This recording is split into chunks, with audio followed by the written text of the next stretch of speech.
Welcome to the MHR podcast. I'm Andy. And I'm Emma. How you doing? You all right? I'm doing good. How are you? Yeah, have you recovered from your mid-year review yet? I think so. Yeah? I think there were some stern words that were spoken post-recording, I think. But, I've got it all out of my system. Well, have you taken on... So, as long as you take on the feedback and you work on that, yeah? It's only constructive. How's your head feeling? Still pretty inflated, or...? Yes. One of the questions I didn't ask you last week was about benefits. And about, satisfaction of, your employee package with us at the MHR podcast. Okay. And it made me thinking, maybe we should talk about benefits this week. That sounds good. I'm going to shock you now. Go on. I've been reading an article. No. Yeah. So I thought it's a good topic, right? Yeah, because definitely. Everyone's aware or have different expectations of what a company should provide in terms of benefits. And I think there's a varying degree of understanding within lots of organisations of what a benefit is, or what's kind of business as usual, or what the purpose of them are. And we've been talking about recruitment, right? We've been talking about retention, and I think the benefits a company offers outside the remuneration is a key factor for retention, or why people might pick an organisation. Absolutely. I mean, salary is only really one factor in it now. That can only really kind of take you so far. Certainly in the eyes of some prospects anyway. And you want to look at the whole package now and what offers it. It extends so much further than salary. It's been a trend that's been happening in the workplace for years and years, but I think it's very much coming to the forefront over certainly the past 5 to 10 years, as we're starting to shift this focus more onto employee well-being and, as you say, retention, and trying to ensure that we're creating a work environment in which people don't want to leave, basically. So, employee benefits, as a definition, right? Why are they important, right? So employee benefits offer a way to attract and keep people, so as we've discussed, and they contribute towards improving well-being or encouraging required behaviours. That's an interesting term of looking at it. It's encouraging attitudes maybe towards work, or encouraging lifestyle approaches that are more suitable for you. So achievements, values and skills that the company wants as well. So how can additional benefits of your employee package help you develop in a way that's suitable for the workplace as well? You could argue, where's the line between a benefit then and maybe a learning opportunity? Interesting. Very true. Very true. However, there are several factors to consider, apparently, when you introduce a benefit into an organisation. So you make sure that it's valued by workers, whilst supporting the management to practice and align with the wider business goals. So it's not just a simple thing. And maybe that's the thing we'll get to talk about in a bit, right? When we talk about, what is a benefit and why is it important, is...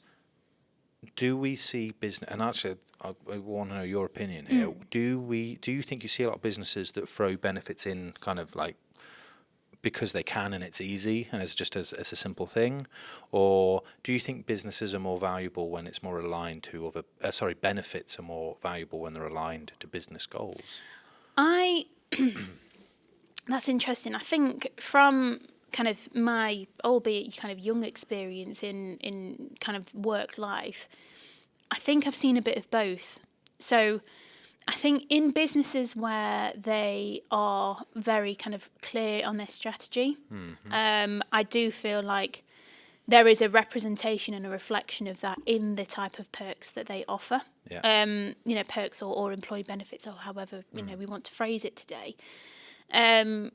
Because you want that to be representative of your brand and of who you are. It seems contradictory to work at, say, like a charity that specialises in green energy, and having a petrol glugging car as one of your benefits.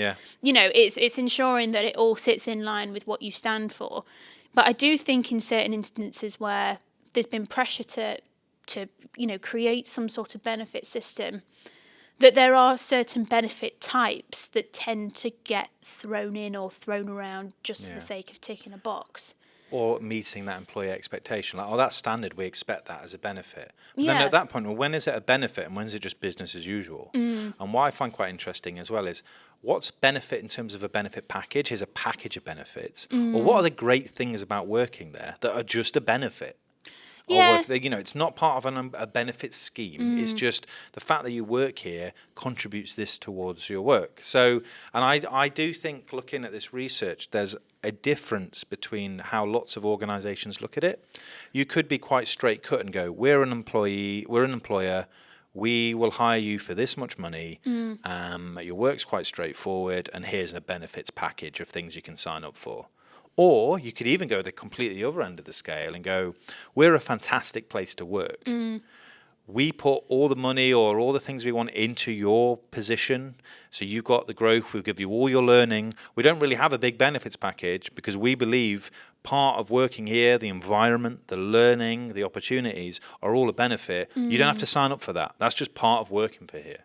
So different companies have different approaches on that. Yeah, it's interesting that you say that. I do think it comes down to the interpretation of the concept as well. I think for some, the phrase of the benefits or the benefits package can seem quite an empty concept. Yeah. So, some of the perks that, people may very well, appreciate. So things like getting the free fruit, the breakfasts, and the kind of the more, what would the word be? I guess the more kind of like light whimsical things. Yeah. Versus the more kind of concrete, significant things that we want to look at, which is, fair wage, a decent holiday package, sick pay, maternity, all of those kind of things that some may badge as a benefit, but then others badge as, just being part and parcel of working for the company. Yeah. So, it's interesting what you say in terms of how that's positioned in a business. Yeah. And I think it's on the business to kind of communicate that. It's an internal communication or a recruitment tool to help it communicate that. I've worked for businesses before where I've signed up and, I've had my first day or my first week, and you log into your system and they go, here's our employee portal and here's all the benefits. And some of them are discounts to shops, or you can have a discounted gym membership, or maybe there's a dental plan. And these things are all brilliant because they're based around kind of your financial well-being, in terms of sign up to these and you'll be financially better off because the business can help you with that. But they're very much transactional benefits. And that's how they're positioned. This is a package. Whereas sometimes what I think is really interesting, and what I think a lot of businesses should focus on based on the research we've done, or the things that we've talked about in terms of employee well-being or physical well-being or workplace well-being, is, well, there are benefits to your everyday work life. If we provide you with great equipment, that's a benefit. You don't have to sign up for it. It's just something you get as part of being with the team. Subsidised lunches or a healthy food options is a benefit that you don't have to pay or sign up for. It's not optional, it's just who we are. Our location is a benefit. So it's interesting because I also think there are varying factors that could influence what benefit a business might want to bring in. Like location is a great one. Yeah, definitely. It's very easy for a business, if you're in a stunning location, to go, the benefit isn't, no, it's not optional, it's just you work here and that's a benefit. You get all this beautiful scenery around you.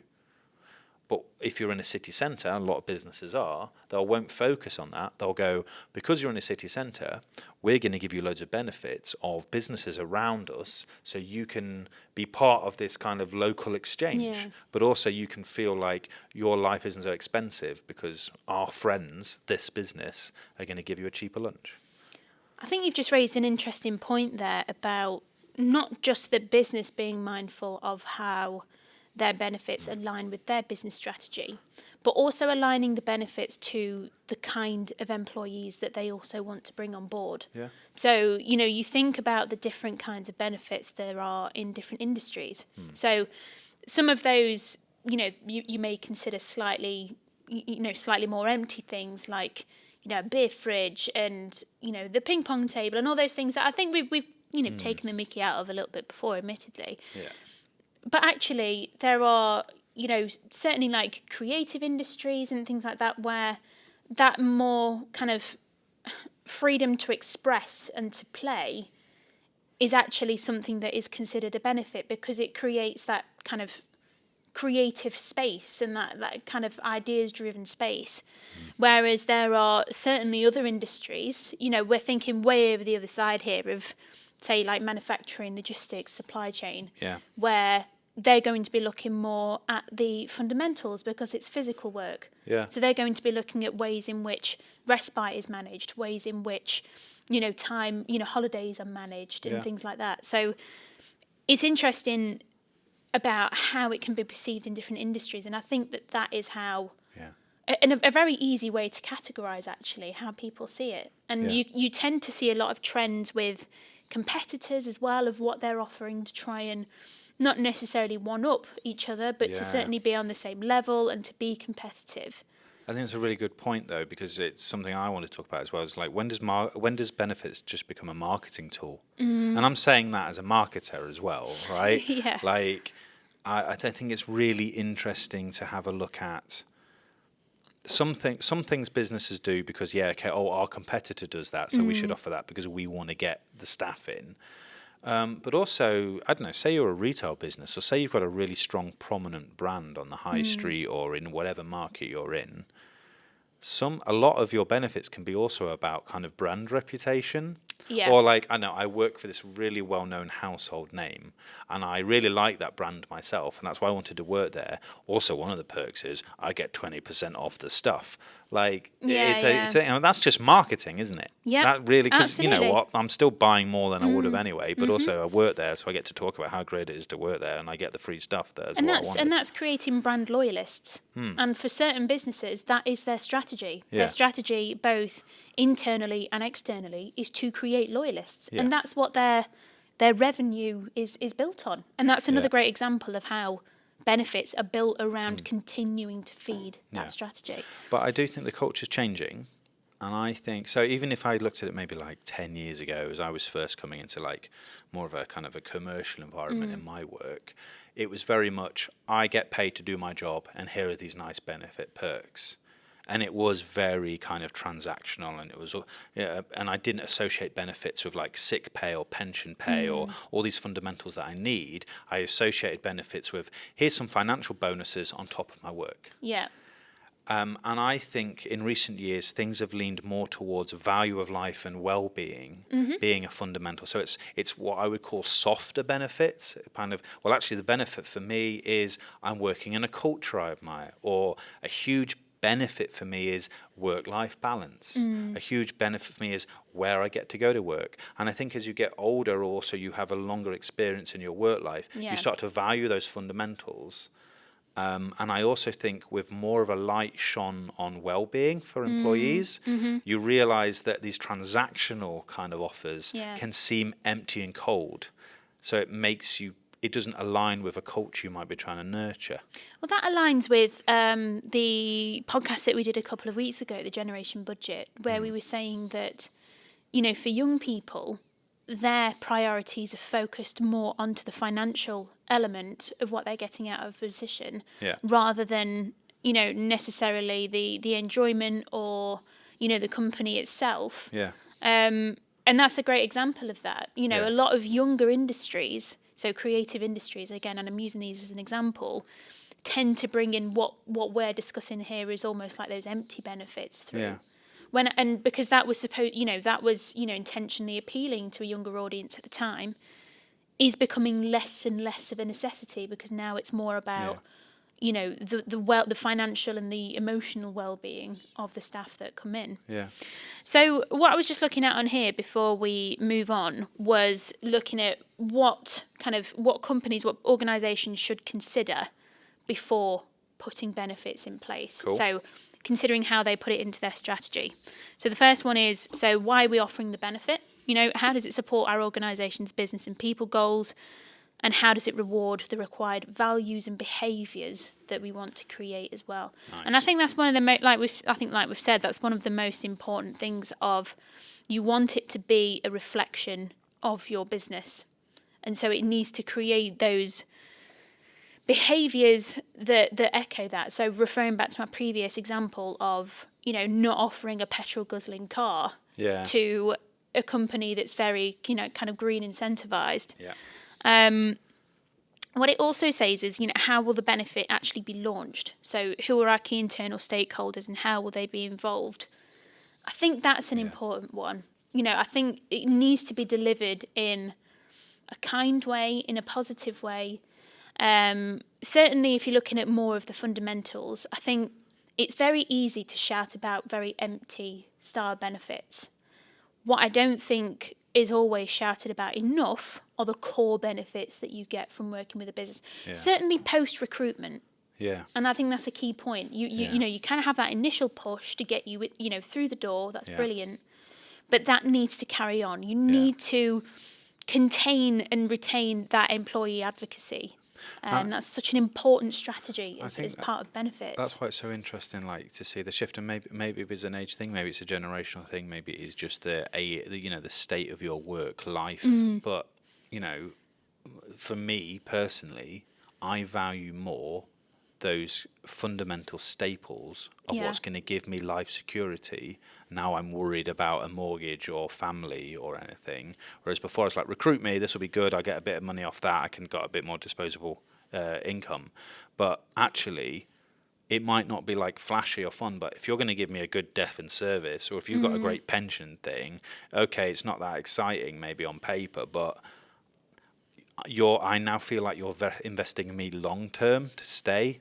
Exactly. Right. And I think that's a nice way to kind of wrap up this part of the conversation, is that we're now looking at a long-term strategy, not those short-term fun fixes that are going to keep an employee amused for 6 months to a year. Yeah. We're looking at a lifelong plan to create that employee advocacy, to promote that retention, and create real benefits that make a difference to our way of work. I like it. Just on that note, I have just received an email from the assistant to the producer, Tom. I have prepping for the producer segment. Wah, wah, wah, wah. So, what we've got on here, he's put, "Good afternoon, both."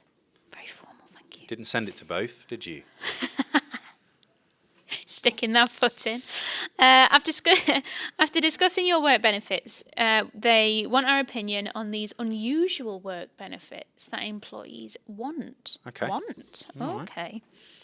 So, I'm not sure where to start with this one. You got a list here, have you? I have a list. Okay. I tell you what, I'm going to work from the bottom up because I think that's just going to be a little bit easier for my brain. So the first one is leave for heartbroken sports fans. Leave. Oh, so if you have a so team, they get a bereavement time off if their teams lost the World Cup or something. This is an interesting one, right? Because I've had this recently. Or a member of my team who might be a dedicated fan of a particular football club who may have struggled, and they've taken it quite personally. Oh. And what you're suggesting is they get some time to recover. They do, yes. What we do is make sure they're fully aware of their team's current station for quite some time after that's come out. What we do is we put the team scarf of the opponent across their laptop, across their computer, just as a bitter reminder. Yeah. Okay.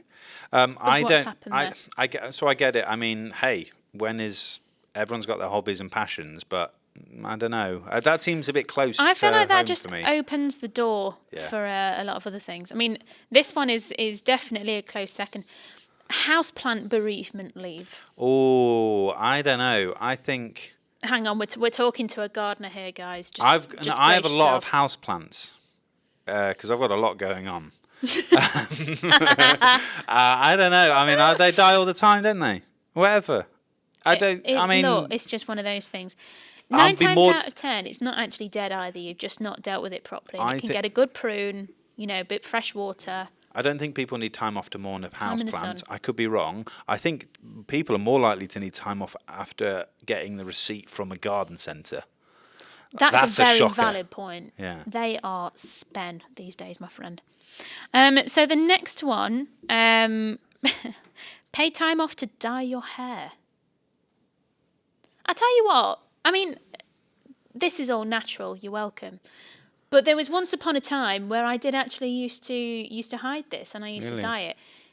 And because of the sheer length of my hair as well, it did take a long, long time. Like, you can be in a salon for a good 4-5 hours. So is this pay time off to go home and do it yourself? Or is this pay time off because maybe a hair appointment is seen as like the same way as a medical appointment? It would definitely be a hair appointment. If you were doing a box dye, you're there for an hour tops. Yeah. They also do not do a good job. Also, but yeah, a salon, you can be there for a good 4-5. I mean, if you have an extensions, honestly, you're there. You could be there for up to 8 hours.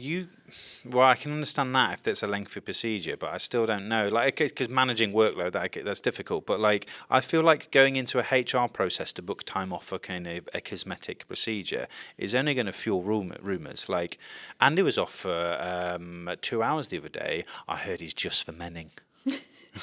Other brands are available, and none of which I'm using. Thank you. Yeah, all right then. Come on.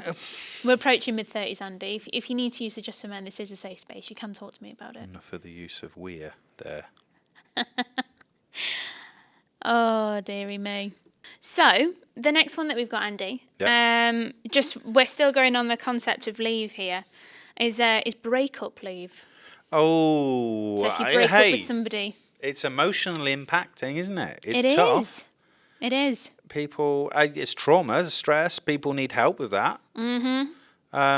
Yeah. I mean, every situation's different, isn't it? I think that one's a little bit open-ended because, like you say, you can take that in different ways. Like, I know people that have gone off on stress because of the impact of something as emotional. It's not uncommon. I wouldn't necessarily badge it as that because people will have different opinions of, like, deal with it versus, I feel like I'd be a bit more emotional about it than others, maybe. But yeah. I think I like the sentiment. I don't like the badging of it. I don't think that's my you giveaway. could process it. That's the problem. No. Like, what's the like? Every situation's different. Every person's different. Everything deals in every way. Like, messy. It is, isn't it? Messy. I feel like it's one of those awkward ones to comment on almost because you're just, If you want to be really productive, just be single forever. It's an approach. So the final one that we've got, and actually, I'm just going to say this now. I am a massive advocate for this one. Okay. So these are supposed to be obscure. All right. But I like this one. A premium subscription to a sleep app. Yeah, I mean, that's kind of like well-being, though, isn't it? It's like when people are like... Because I've known places that will give you like a free subscription to an app for your mental well-being or meditation or whatever. But sleep is just as, well, physically and mentally as important, right? We have similar things in place in terms of facilities for, mental health. Yeah. I think this falls under the same remit. Yeah. Yes, there are free sleep apps, but having the premium subscription means that you get access to more tools, and it's not just a case of things to help you go to sleep. They have loads of things like breathing exercises and stuff like that, which is invaluable. I think that's in my great. opinion. And also, sleep is a topic you can't really deal with in the workplace because if you're struggling to sleep while you're at work, you're doing something wrong. We also don't want to encourage sleep in the workplace. Yeah, that's it. And I mean, also, it's an issue. We want to encourage it outside of work. It's an issue you have to deal with in your own time. Yeah, exactly. So you need an app. You need accessible things. Like. So, sorry, assistant to the producer, Tom. I'm actually going to disagree with you on this one. It's not a weird perk. It should be done as standard. Wake up. Woke. But not at night. We want you to sleep. Moving on! Next section! Sorry. That's it. Oh, that's interesting then. No, I found that really interesting. I think, yes. I think the problem is when it's weird is because it's untangible, right? You don't know how to put a process in place. And I think we can all agree that people can feel different things and we should help them. But it's how you do that because everyone is different and how do you make that accessible to everyone? Interesting. Cool. All right then. Well, I think we've had a good chat about benefits. Definitely. I felt the benefit of that conversation. It's all about bringing benefits, my friend. Isn't it? It's all what it's all about. If you felt the benefit, you can also join us next week. We'll be talking about something else completely different, I imagine. I'm sure we will. Right. I've been Andy. And I've been Emma. See you later. See ya.